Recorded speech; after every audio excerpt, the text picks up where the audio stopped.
nguvu kubwa. Ukisahau kwa hatua ya tatu, kumbuka tu nguvu kubwa kila mahali. Kwenye biashara nguvu kubwa, kwenye kazi nguvu kubwa. Ina maana kwamba popote unapokuwepo unatakiwa uwe na nguvu kuliko wenzako. Usikilize nikwambie, mitume na manabii tuko hapa, kile kinachoongea mchanganyiko. Kama unaamini na ikale kwako katika jina la Yesu. Nasema ukae na nguvu kubwa utakapokuwepo. Chochote utakachofanya ukae na nguvu kubwa. Sawa. Wakati uliona moyo kwa siku ya leo. Mungu yako ni mchozo makofi kwa kwako. Nasema ni Mungu akupe neema kabla nabii hajaondoka na wale wote na mwenza wako. Nasema Mungu akupe neema wote na mwenza wako. Sema sawa. Kusikia pia kunahitaji uwepo na akili ya mkeo roho. Ndio maana akasema macho anaona. Sawa sasa. Sasa mbona unaongea sasa simsemaji? Mimi ndio msemaji wa mkoa kwenye baraza, siongei kama nani? Siongei kama sijui kama mchungaji au nani. Naongea kama msemaji. Sasa makofi kwa msemaji baraza.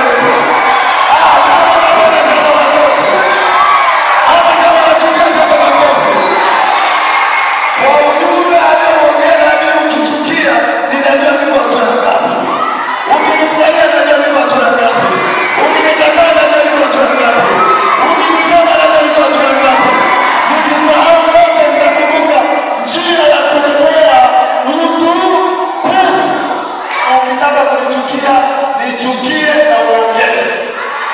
Kwa sababu utajua ndio njia ya kwenda kwa Mungu. Ukitaka kunisema niseme, kwa sababu utajua ndio njia ya kwenda kwa Mungu. Mtu wangu na salati kwa sababu mafunzo ya soka yanapokea heshima. Sema sawa. Kwenye biashara unakuchukia, unajua kwa biashara. Kwenye ndoa wako wanakuchukia, unajua kwa ndoa yako. Kwenye uchumba wakikusema, unajua kwa uchumba wako. Kwenye huduma wakikusema, unajua kwa ya huduma yako. Basi nishaona ndio mikono chana na kwa nani. Wakaanza na kufuata. Chana na kufuata. Nimekuja kupokea kiongozi wetu. Ni nabii lakini pia ni kiongozi. Ni nabii lakini pia kwenye baraza na mitume na manabii ndiye rais wetu. Hili ndio mafuriko yao mwakani na pamoja.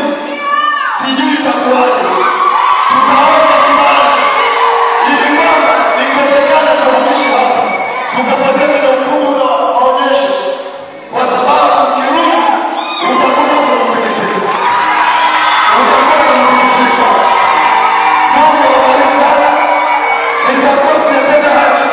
Asante kwa upendo wa Mungu.